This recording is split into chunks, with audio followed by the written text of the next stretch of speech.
Were women born to cook clean and vanish anonymously in war? That's the story the world wanted to believe. A story told so that men could be the heroes and women would be the faint shadows in the background. But Nancy Wake did not agree. She refused to be a name lost to history. And the Gestapo, the secret police of Nazi Germany, paid a heavy price with their very lives for underestimating her. The Gestapo gave her the nickname the White Mouse, a name that sounded small, weak, and easily crushed, but which became their greatest terror.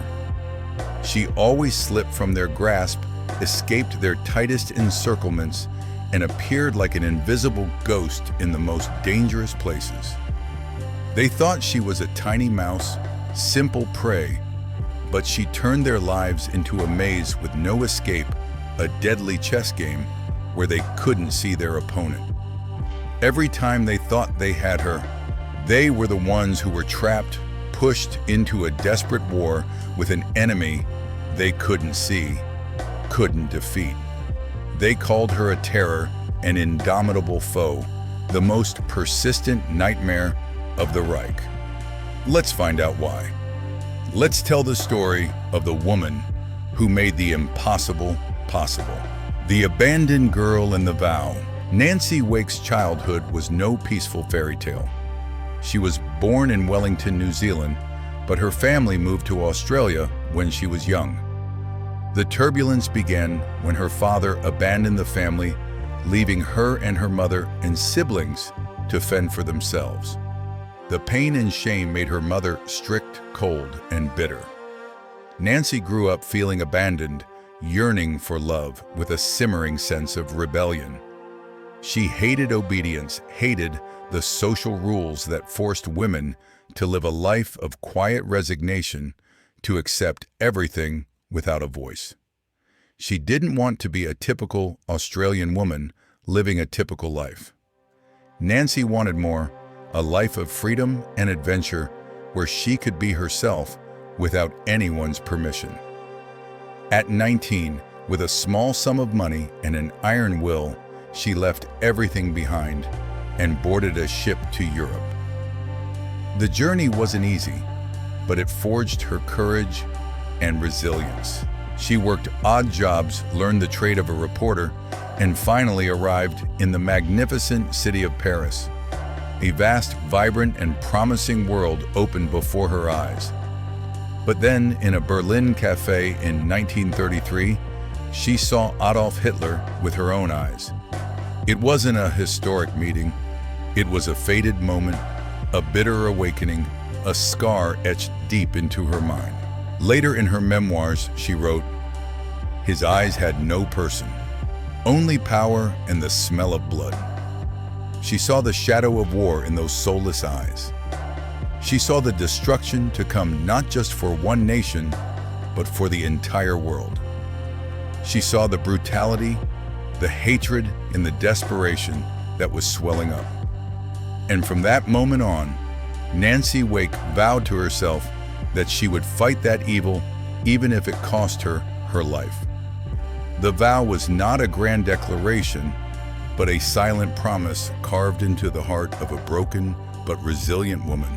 Love champagne and the underground resistance. In Marseille, a port city of sun and wind, Nancy met Henry Fiocca, a charming and debonair French millionaire. They fell passionately in love and married. Their life was like a dream: money, fame, extravagant parties with champagne, and endless travels. Nancy had everything she had ever dreamed of, a life every woman would envy. She became a true Parisian lady with impeccable fashion and a deadly charm. However, when the Germans stormed into France, the dream turned into a brutal nightmare. The sound of military boots echoed on the elegant streets of Paris, and the smell of gunpowder replaced that of perfume. Henry begged Nancy to leave to escape to England for safety. He wanted to protect her from the brutality of war. But she refused. The vow of 1933 was etched into her soul. She couldn't leave. She stayed and secretly joined the French resistance network, beginning a silent war that no one knew about. With her intelligence, recklessness, and lethal charm, she quickly became a reliable courier. She transported secret documents, weapons, and even Allied soldiers past German checkpoints. She could distract German soldiers with a few wine-laced words and a seductive smile, enchanting them and lowering their guard. The German soldiers thought she was just a party-loving socialite, a naive Frenchwoman, but that very contempt became her perfect shield, her most powerful weapon of disguise. The White Mouse. A mouse they couldn't catch. The Gestapo, with their vast and brutal intelligence network, quickly realized there was a mysterious and dangerous spy at work. Someone they couldn't catch, couldn't track. This person was as quick as a mouse, always slipping through the smallest cracks to escape. They nicknamed her the White Mouse, a name that carried both their rage and their helplessness. The Gestapo hunted her everywhere, but each time they tightened their noose, she miraculously escaped.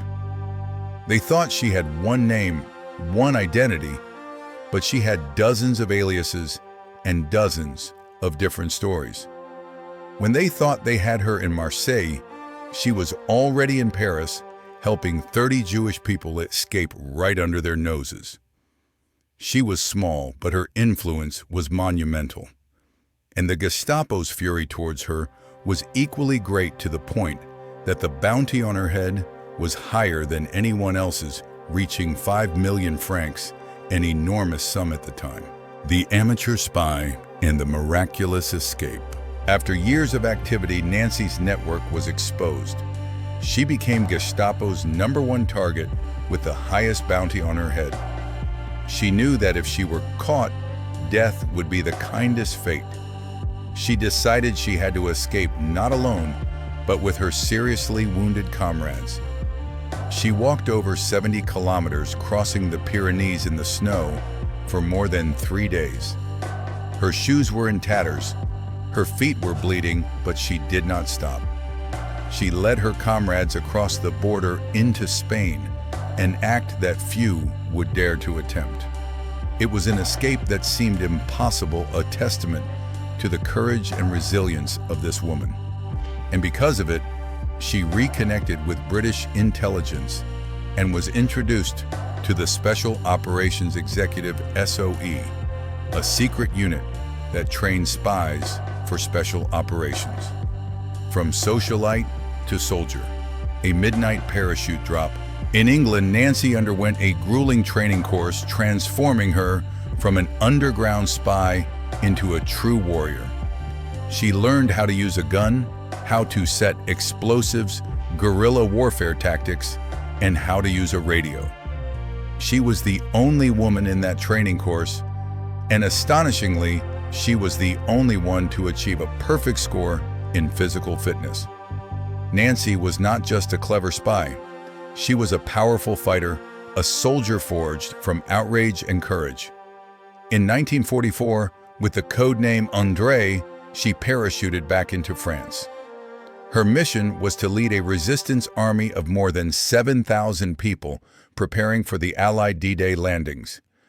The White Mouse had returned to the battlefield, but this time she was not in hiding. She returned to fight, to lead, to seek vengeance. Leading the resistance army, blood and bombs. Nancy Wake was no ordinary commander. She was brave, decisive, and unforgiving.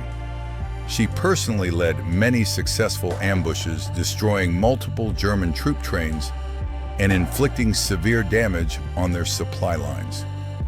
She was not a commander who directed from afar.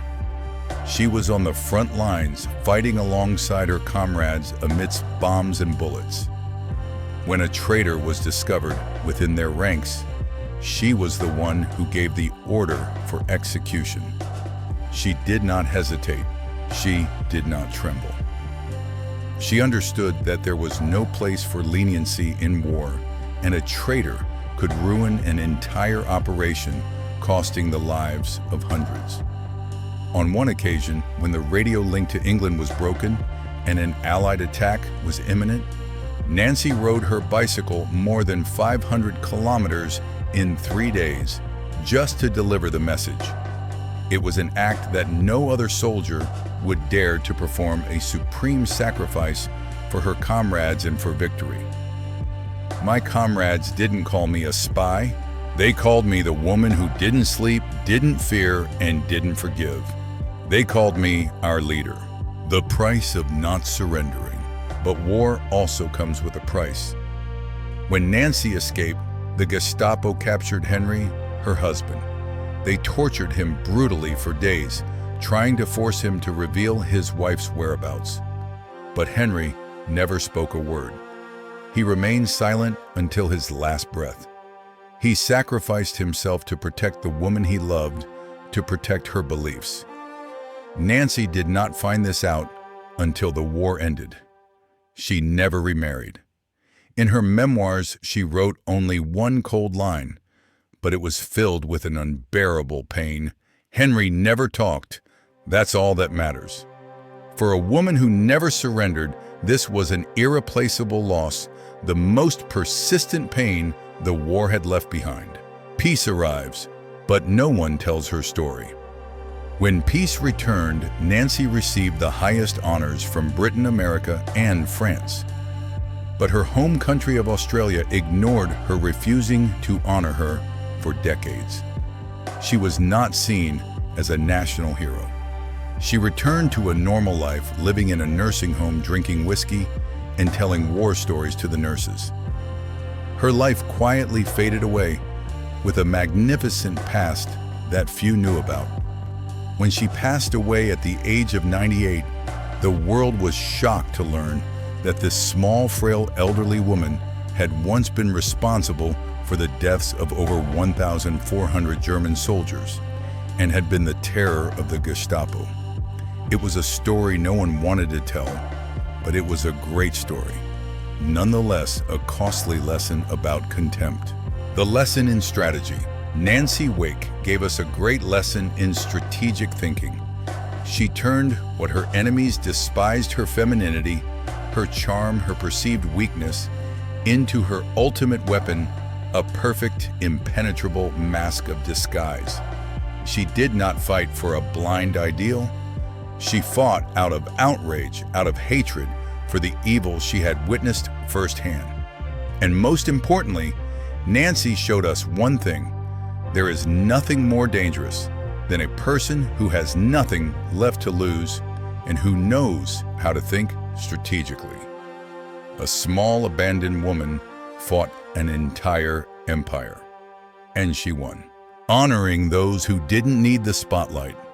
Nancy Wake didn't need thanks. She didn't need a statue, didn't need empty glory. She needed a world where women didn't have to die in the shadows to be believed that they are strong. A world where their courage is not forgotten. If you also want to hear the stories that textbooks don't dare to tell, the stories of the unsung heroes who changed the course of history with their recklessness and their wit, subscribe to the Ghosts of Strategy channel, because the people not taught in school are the ones who helped you get where you are today.